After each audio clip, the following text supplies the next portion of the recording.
Gemini rising. How you doing, Gemini? This is your reading for the Saturn ingress into the sign of Aries.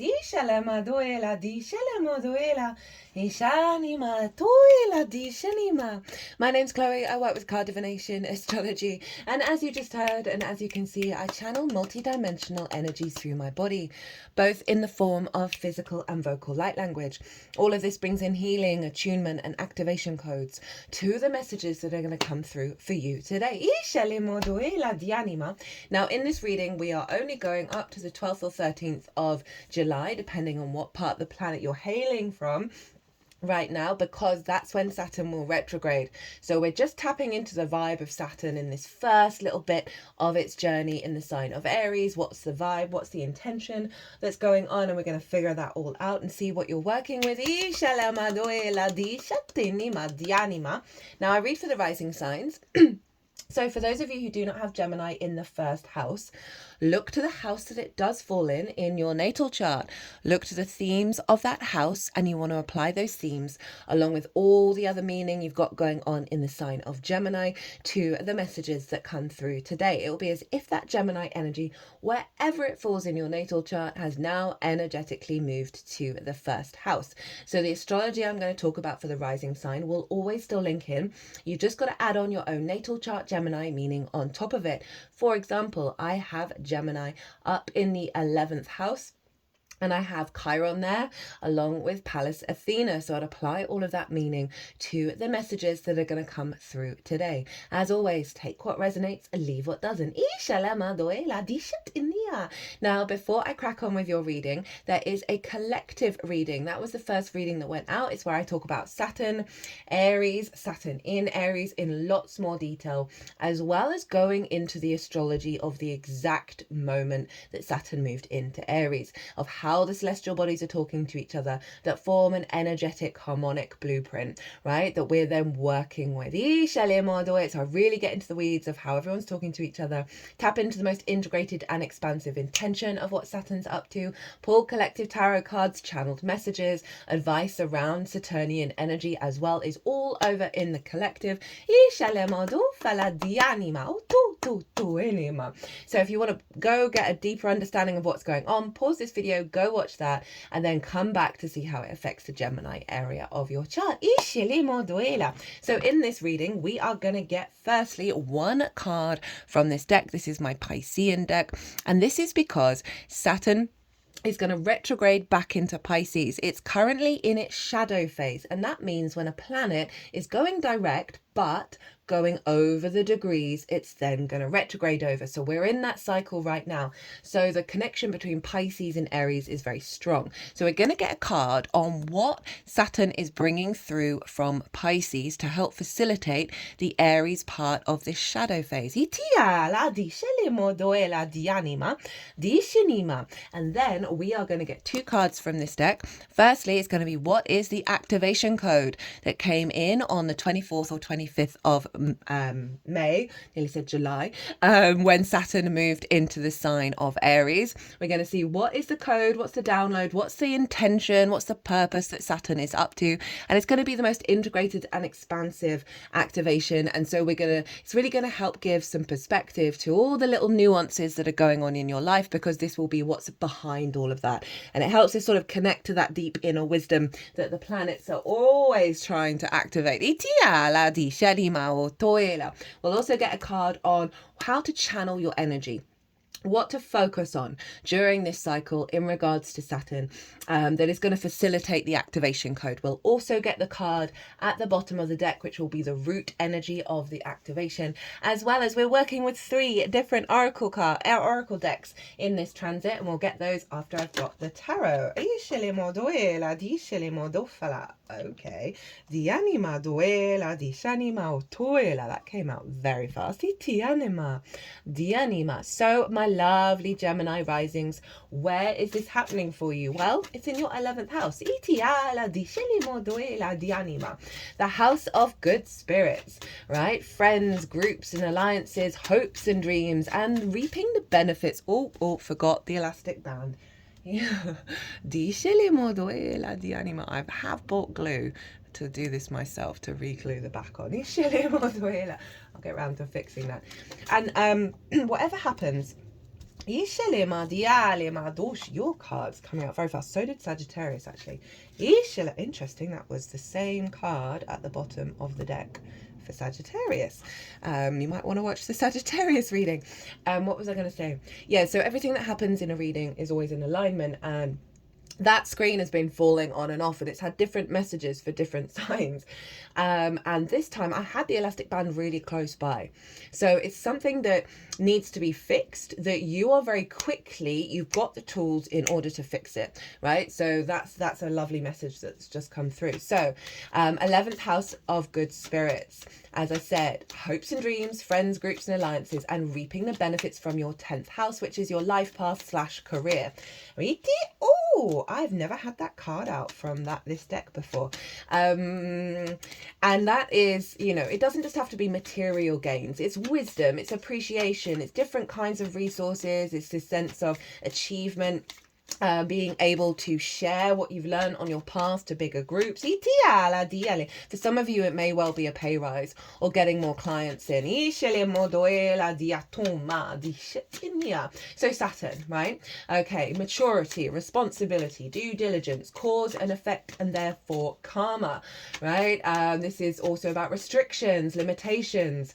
Saturn comes along and kicks down foundations that don't serve you for the next 30 years, which is why Saturn can be a little bit dysregulating, right?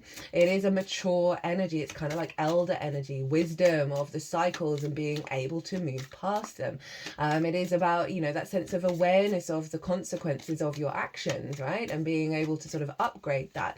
For me, the key word with Saturn is integrity, followed by the word commitment.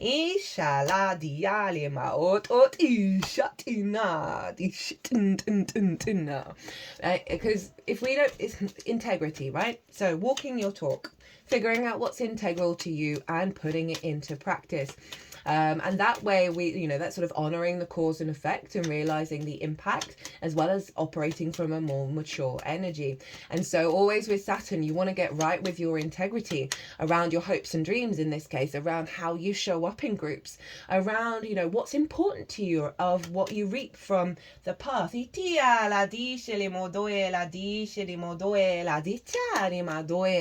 So really powerful energy coming in. It's also about authority. You know, sometimes that can be external authority as well as your own. Oh, okay. Oh, that card has shown up for nearly everyone. Dice moduela di shenima, diale motuela di shenima di shat anima otuela, di shenima duela. Okay, that's an ituela. Okay, they're wanting a lot for you. Itishala di shenima, ituela di animo tuela di shanama otum. So in regards to Saturn being in the 11th, this is a level of maturity around how you work hard to your hopes and dreams. This is potentially you being seen as someone of authority in groups, and this is why there might be some more benefits and reaping the rewards of your understanding of the path and your ability to bring that into groups, and therefore perhaps get more clients. Might be working in group modalities. You know, it really is about getting right and responsible with the resources around you in terms of how you work with those energies, right, of those hopes and dreams, and how you work with groups. We'll see if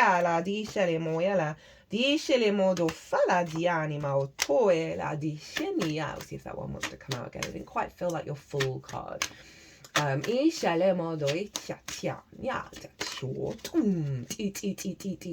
You coming into an awareness of your path at a higher level, right? You really standing in your authority in that regard. Now, as I said, there can be restrictions and limitations with Saturn. Trust that these are always tests, right?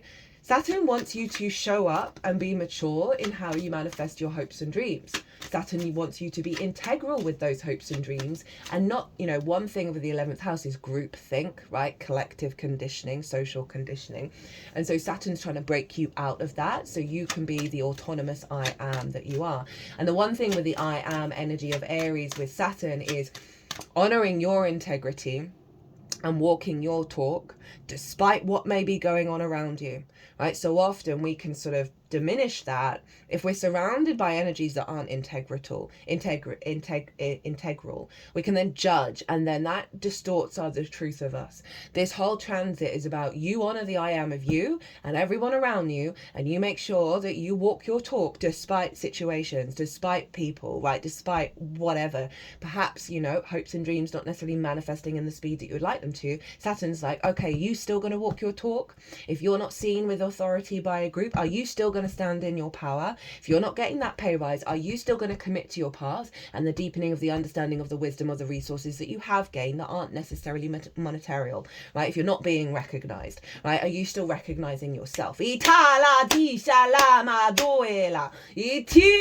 like that one. Those are all tests.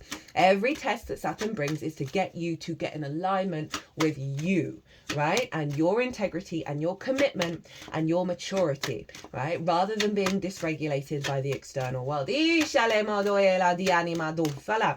to look back to the 24th/25th of May, the weekend that Saturn moved into Aries. You may have seen a lot of clues and signs about this transit from Saturn. Also on the 31st of May, that was Saturday. That was the first Saturnian day. Saturday is Saturn's day, where Saturn was in Aries. So that's going to give you another clue about what's going on with this transit.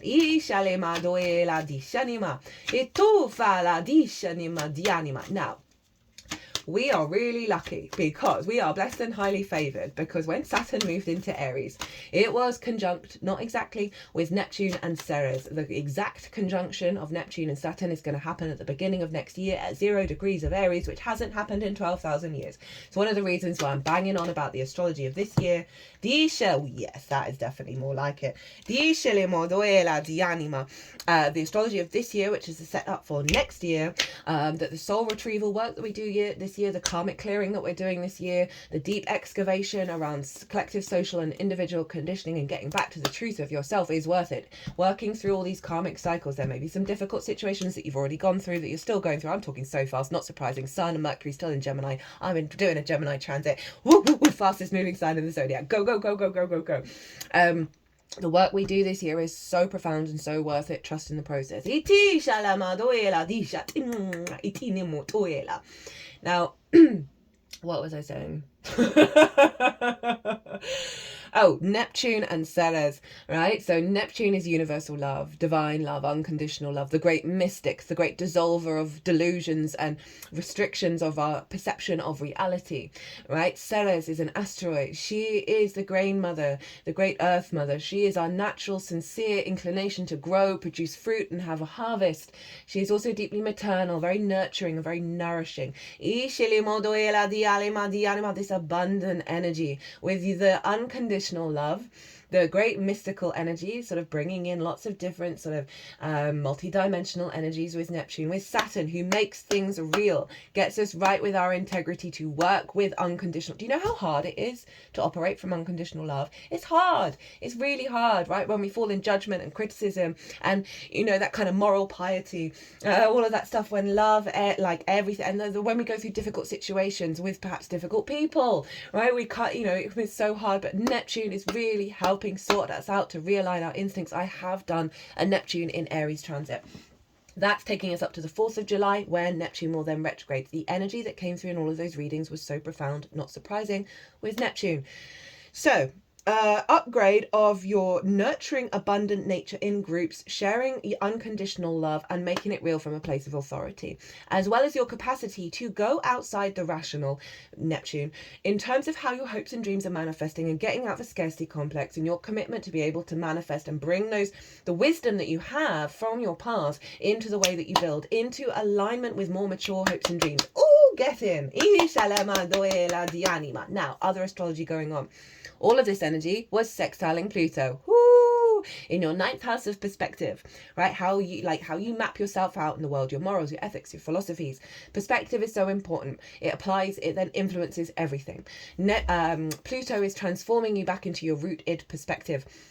Right, and this is also about teaching. It's about sharing perspectives. So that's brilliant with groups. If there's if your path, if your career or whatever of connecting to soul family more in alignment with perspectives, as well as bringing your career, your life path to bigger groups, with the alignment of the perspectives, getting very creative, very imaginative, lots of connection and harmony with that sextile here for it, as well as this deep internal magnetism of Pluto that is drawing towards you aspects of your hopes and dreams, stages of your hopes and dreams that are in alignment with your higher perspectives. Mars. Wait, before I start. Saturn. Saturn rules Aquarius and Capricorn. So wherever Saturn is transiting, it's always influencing Capricorn and Aquarius. So we just talked about Aquarius. Capricorn is in your 8th house of the outside world's resources and your interaction with it, whether that be literal resources that you're working with that aren't yours, or one-off chunks of resources that come towards you, as well as relationship dynamics, the exchange between you and anything other than you. It's also a very psychic house because it is your relationship dynamic with Source and the resources of Source. So Saturn is upgrading that energy around reciprocity, right? Around, this exchange in groups, the sense of resources coming in regards to hopes and dreams, right? Really elevating your connection to Source, right? That is in alignment with the path. Now look to where your Saturn is. I'm gonna go over all of this again at the beginning of the oracle reading. Look to where your Saturn is and what house it's in. The themes of that house are going to play a role in what's going on with the nuances of what's going on with Saturn in Aries. So that's going to give you a little more personal understanding. Now, Mars rules Aries. So wherever your natal Mars is and the house that it's in and the themes of that house are going to be influencing Saturn as well. Now, Mars, speaking of Mars is in Leo, right? And so Mars is influencing all of this. So we're always going to want to track where Mars is while Saturn is in Aries. Mars is in your 3rd house of communication, how you find meaning in the day-to-day. It is the day-to-day, your local community. For me, 3rd house is the gateway to enlightenment. The more we find meaning in the walk to the shop, in doing the washing up, in doing that mundane day-to-day stuff, right? The more resonance we get with the bigger picture, right? When we're finding it in the little things. It is the gateway. It is the lens in which you communicate through. So that Leo big heart opened energy. It is about learning new things, short distance trips, siblings and extended family. So Mars moving through the 3rd. You're doing a lot of things in the day to day, right? You've got a lot of motivation and drive from the heart space to go and do all the things. Also, you are communicating through your actions via the heart in a really powerful way. I feel one side of this is releasing wounds around school, right?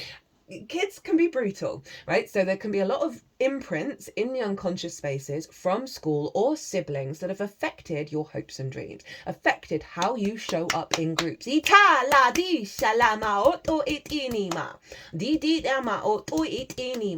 I can feel healing around that.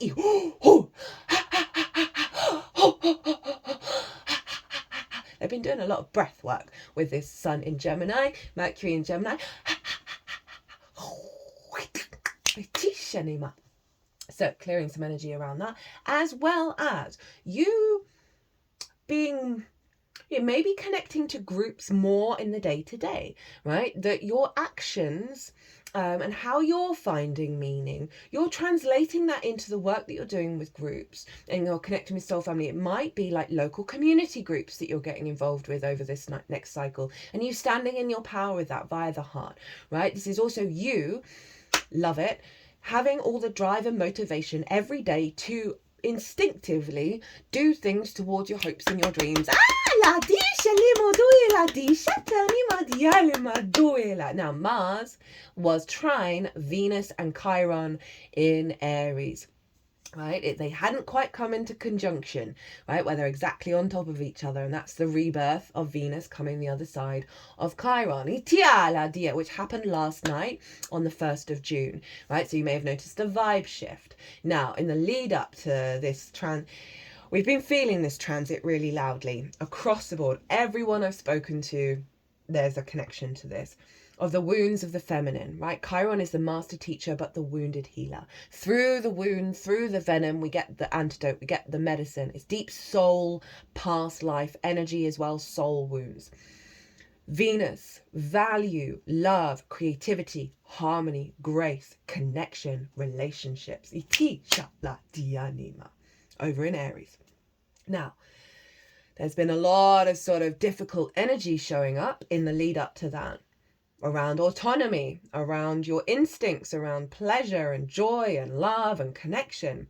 Lots of perhaps karmic wounds have been coming up in regards to that, right? We have felt a little bit of a release point in the lead up to the weekend that has just gone, which was, you know, with the conjunction on the 2nd, where we started to see the shift into wisdom, right? And the reason why this transit is even doubly, it happens every year, but the reason why this is louder than it has been is she retrograded in Aries. So that retrograde energy, that big change energy, is doubled down with this Chiron conjunction, because the next time she's retrograding in Aries, Chiron won't be there.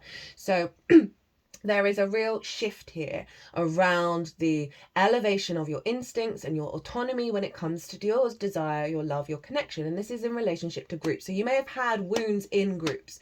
You may have not felt valued or seen, right? Your hopes and dreams may not have been manifesting, and that's got you to go deeper and will have activated a bigger path around your agency, right?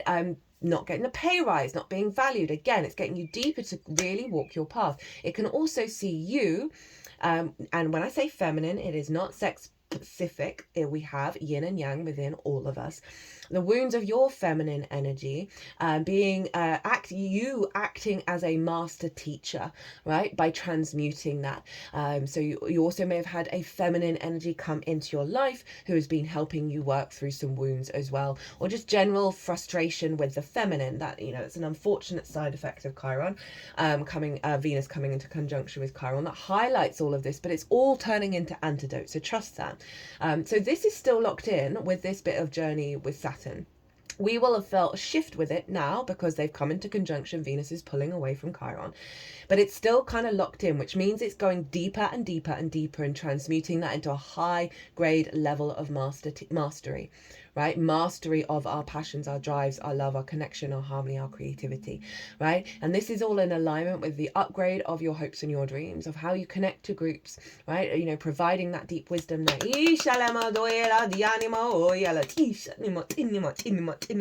So very powerful stuff, but trine Mars.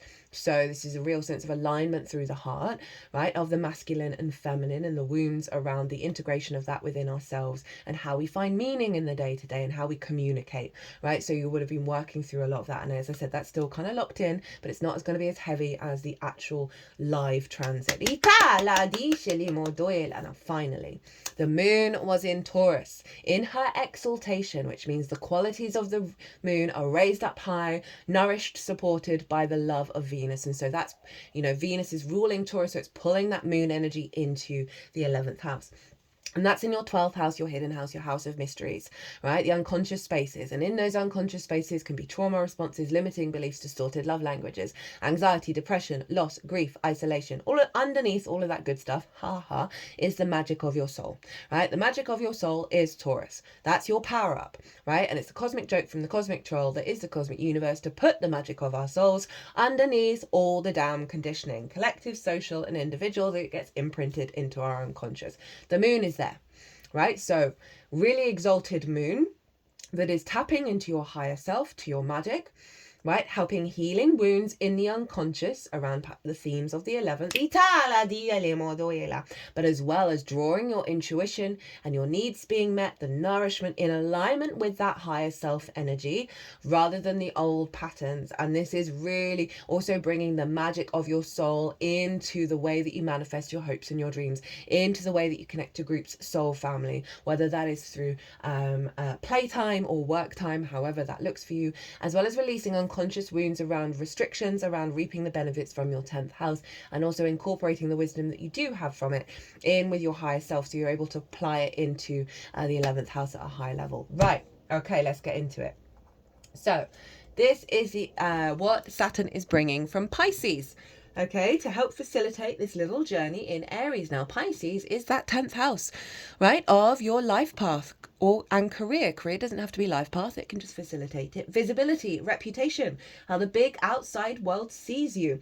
And so this is what's coming through to help facilitate you working with that life path energy in regards to your hopes and dreams. King of Wands. Okay, big boss energy, right? Really aligned, mature instincts coming through for you. I feel like I lean more into the imagery first. Didn't do that here, right? This is you emerging from the cave with all the wisdom and jewels and the tools and tricks of your trade, right? I feel like these are talismans of magic within you, of the unfolding of the path of what you've learned with Saturn, right? And you're adding on to I feel like these are the skills and tools of the path that you're now embedded with and embodied with, and you're emerging with great wisdom, and you're taking that into Aries, you're taking that into bigger groups, you're emerging to align with those hopes and dreams at a higher level that is in reflection of the path.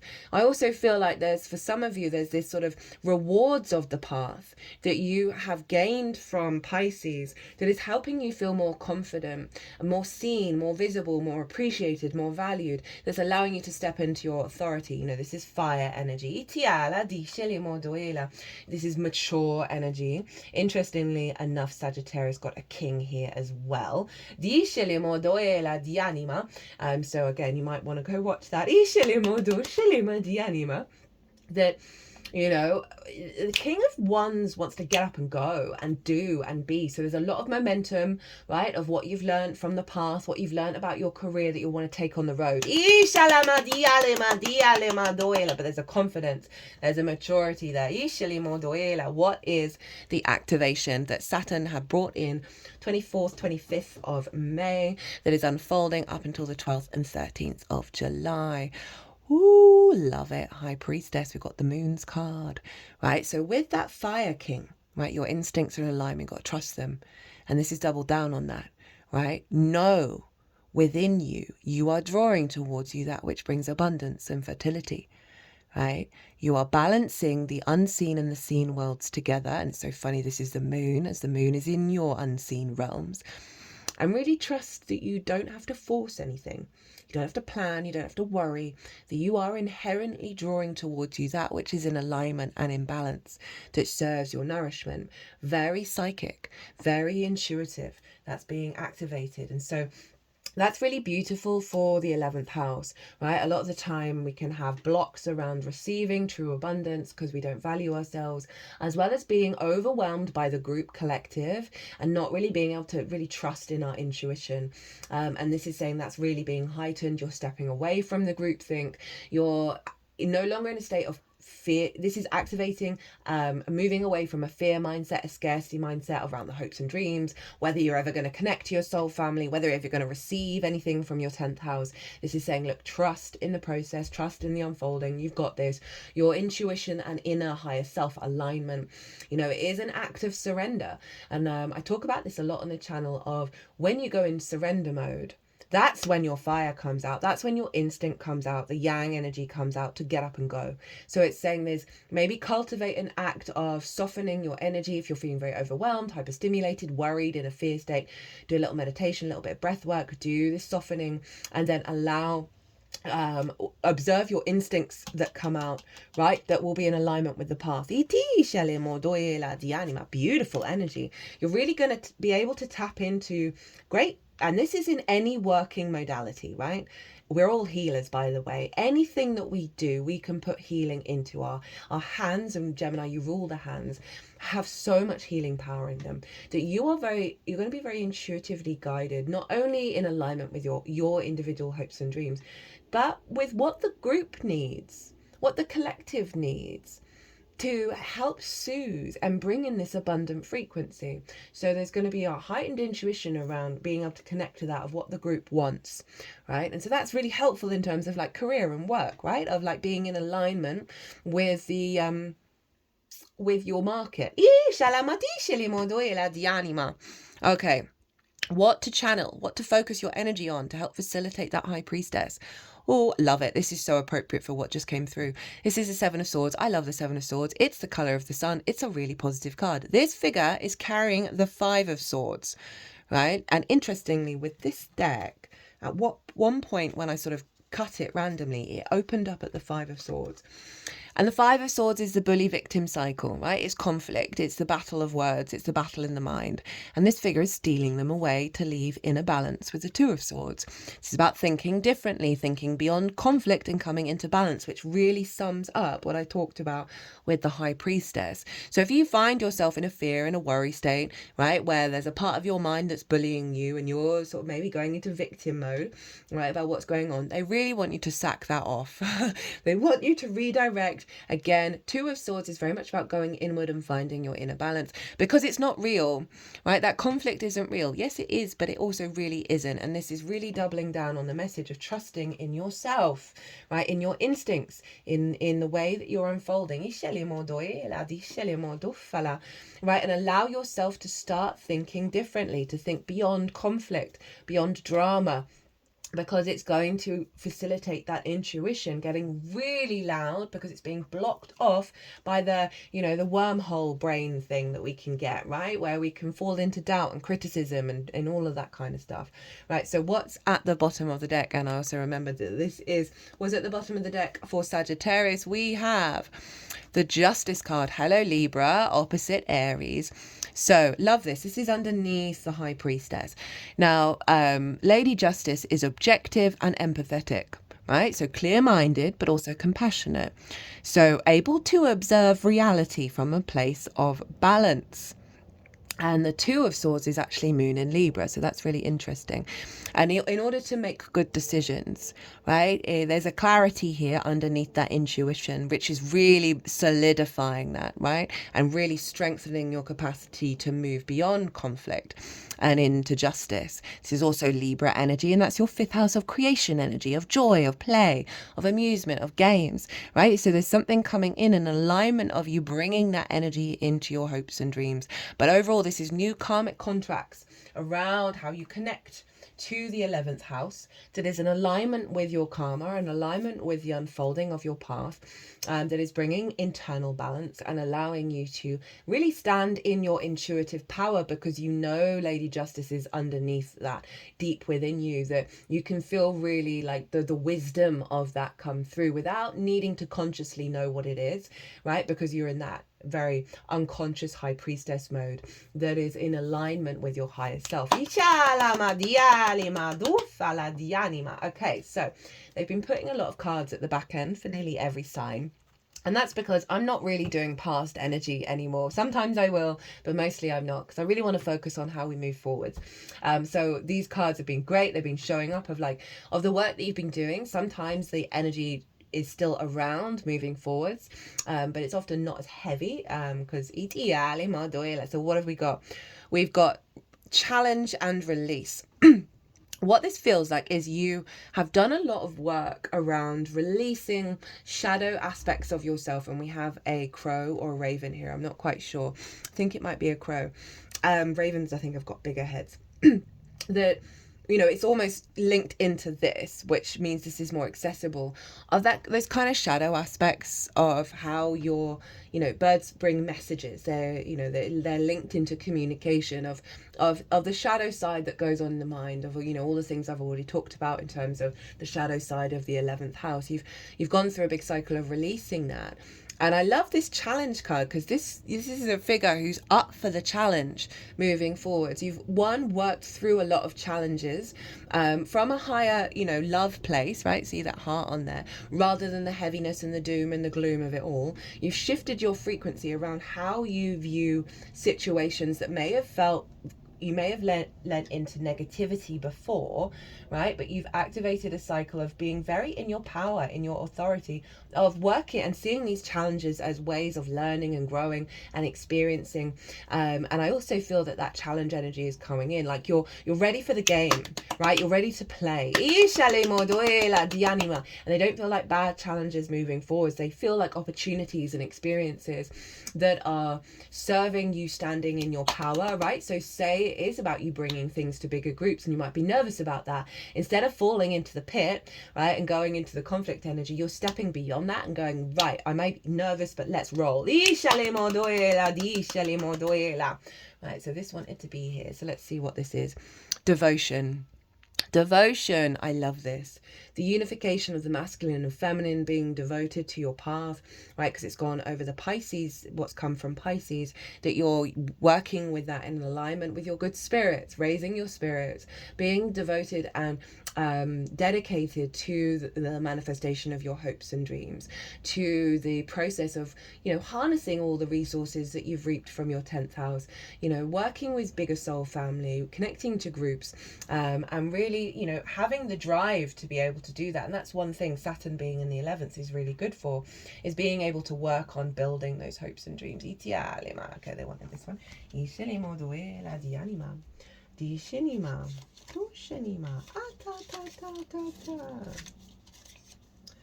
So first up we have from the Astro Ascension deck.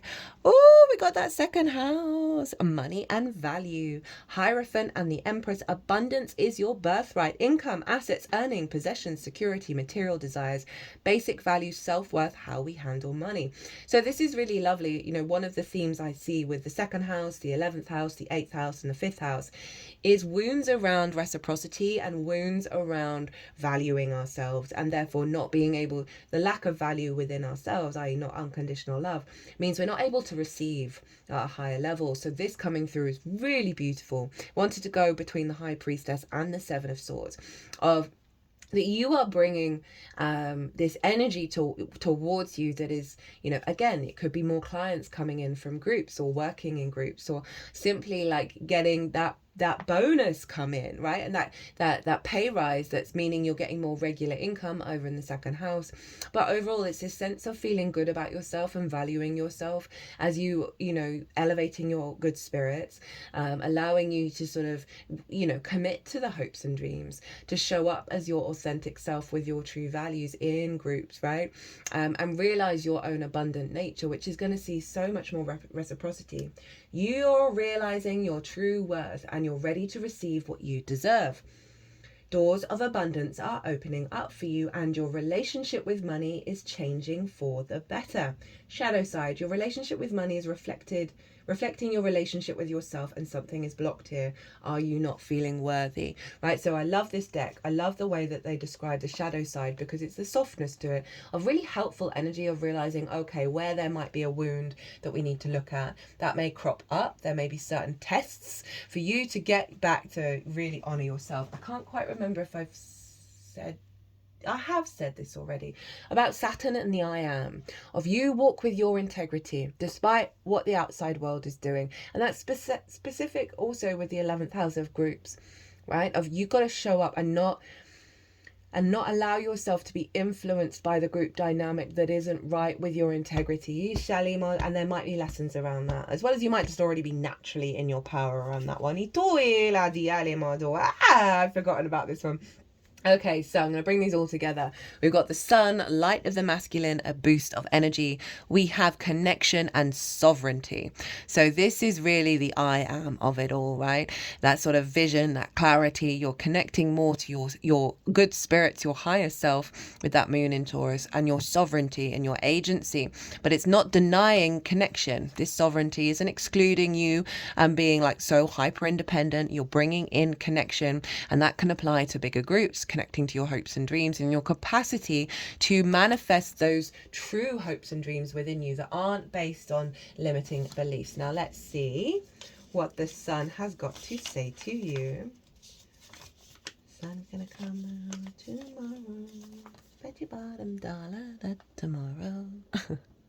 Sun, light of the masculine, the sun, a boost of energy, conscious ego, creative life force, leadership. Very appropriate for Saturn in the 11th, right? And it doesn't have to be a big group. It can often be like whatever dynamic that you're in, not one-on-one so much. but like 3 and above, where you're stepping into your power more confident with that, with your own authority, personal power, confidence, expression, vitality, yang, and self-centered. You are in a good flow, and that shows with the yoga. Can't remember what that pose is called. I like doing that one. You are in a good flow, and the gods are smiling upon you.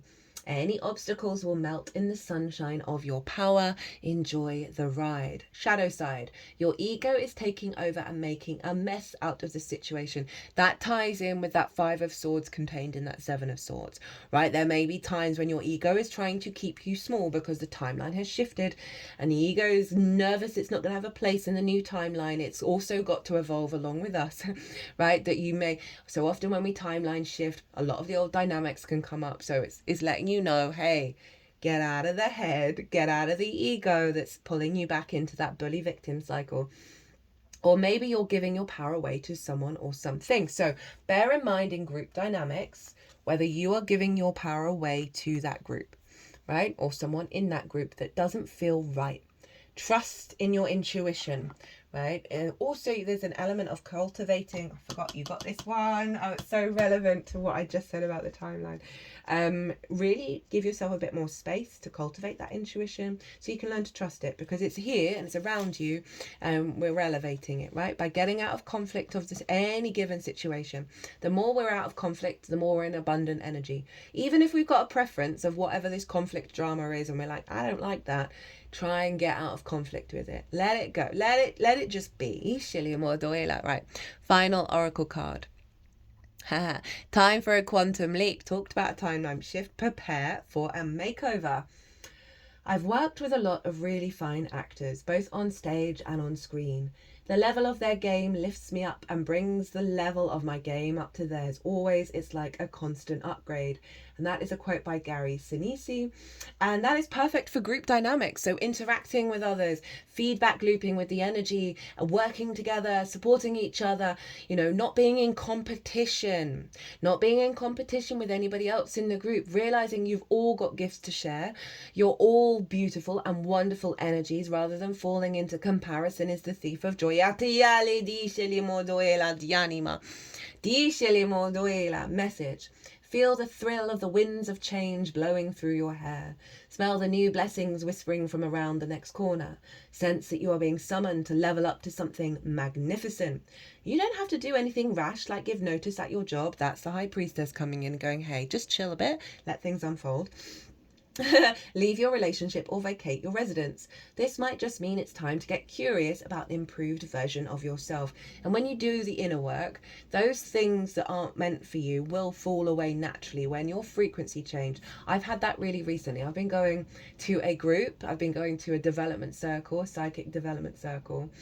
And after the first session, I had a relationship in my life where I noticed almost immediately after that first session that there was a disconnect in the energy. The energy, it wasn't negative, it was just a disconnect. Like, as in, we're no longer in the same frequency anymore. And it was very sad because there was a lot of power behind that connection, but I had to really listen to, okay, I'm going to go and do me.